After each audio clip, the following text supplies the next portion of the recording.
A Doll's House, Act 2, last scene, Nora, Helmer, Dr. Rank. Helmer calls from his room, knocking at the door. Nora, Nora! Oh, what's that? What do you want? Don't be so frightened. We are not coming in. You have locked the door. Are you trying on your dress? Yes, that's it. I look so nice, Torvald, who has read the card. I see he lives at the corner. Yes, but it's of no use. It is hopeless. The letter is lying there in the box. Miss Linde. And your husband keeps the key? Yes, always. Krogstad must ask for his letter back unread. He must find some pretense. But it is just at this time that Torvald generally... You must delay him. Go into him in the meantime. I will come back as soon as I can. She goes hurriedly through the hall door. Goes to Helmer's room, opens it and peeps in. Torvald? Well, may I venture at last to come into my own room again? Come along, Dr. Rank. Now you will see. But what is this? What is what, dear? Dr. Rank led me to expect a splendid transformation. I understood too, but evidently I was mistaken. Yes, but nobody is to have the chance of admiring me in my dress until tomorrow. But my dear Nora, you look so worn out. Have you been practicing too much? No, I have not practiced at all. But you will need to. Yes, indeed I shall, Torvald. But I can't get on a bit without you to help me. I've absolutely forgotten the whole thing. Oh, we will soon work it up again. Yes, help me, Torvald. Promise that you will. I am so nervous about it. All the people. You must give yourself up to me entirely this evening. Not the tiniest bit of business. You mustn't even take a pen in your hand. Will you promise, Torvald, dear? I promise. This evening I will be wholly and absolutely at your service. You helpless little moral. And by the way, first of all, I will... He goes towards the hall door. What are you going to do there? Only see if any letters have come. No, don't do that, Torvald. Why not?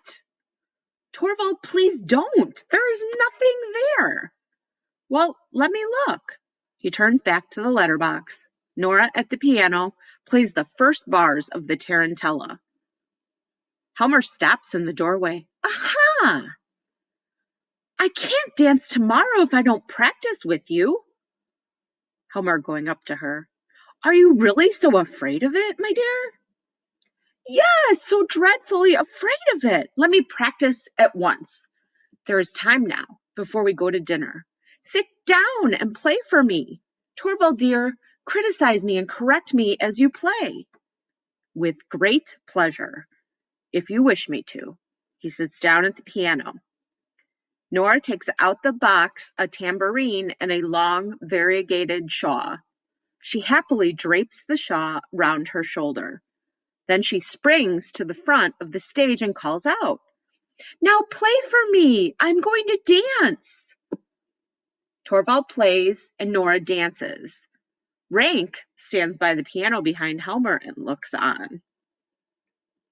Slower, slower! I can't do it any other way! Not so violently, Nora. This is the way! No, that is not a bit right. Didn't I tell you so? Let me play for you.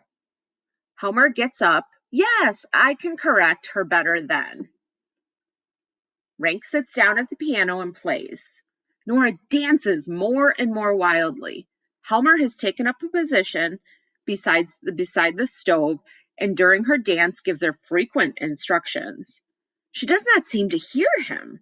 Her hair comes down and falls over her shoulders. She pays no attention to it, but goes on dancing. Enter Miss Linde. Miss Linde standing as if spellbound in the doorway. Oh, such fun, Christine! My dear darling Nora, you are dancing as if your life depended on it. So it does. Stop, Rank. This is sheer madness. Stop, I tell you.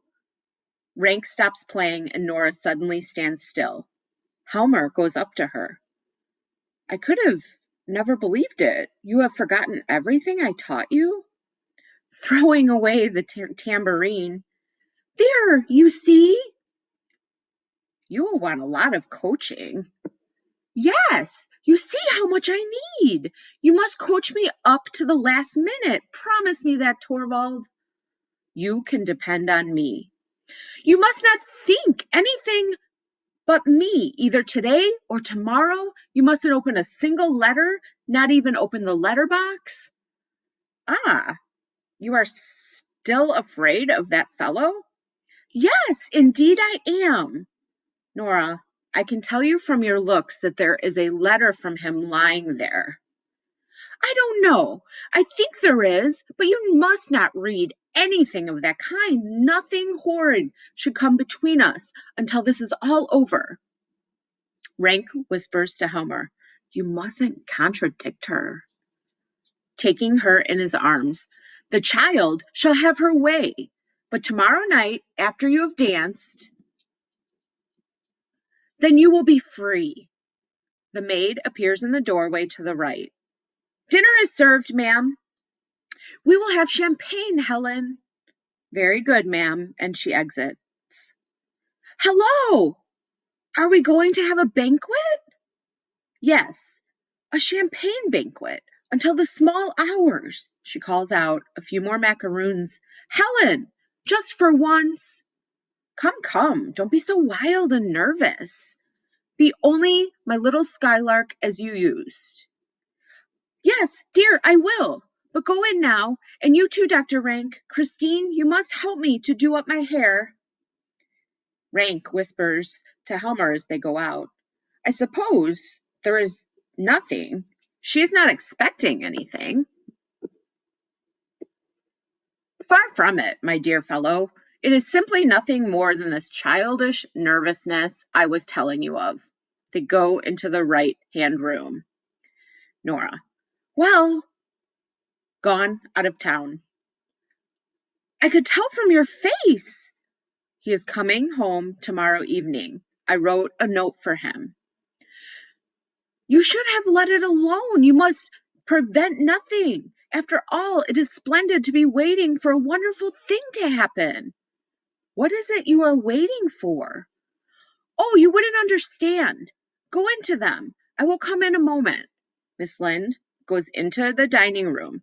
Nora stands still for a little while, as if to compose herself. Then she looks at her watch. 5 o'clock? 7 hours until midnight. And then 24 hours until the next midnight. Then the tarantella will be over. 24 and 7. 31 hours to live. Helmer from the doorway on the right. Where's my little skylark? Nora going to him with her arms outstretched. Here she is!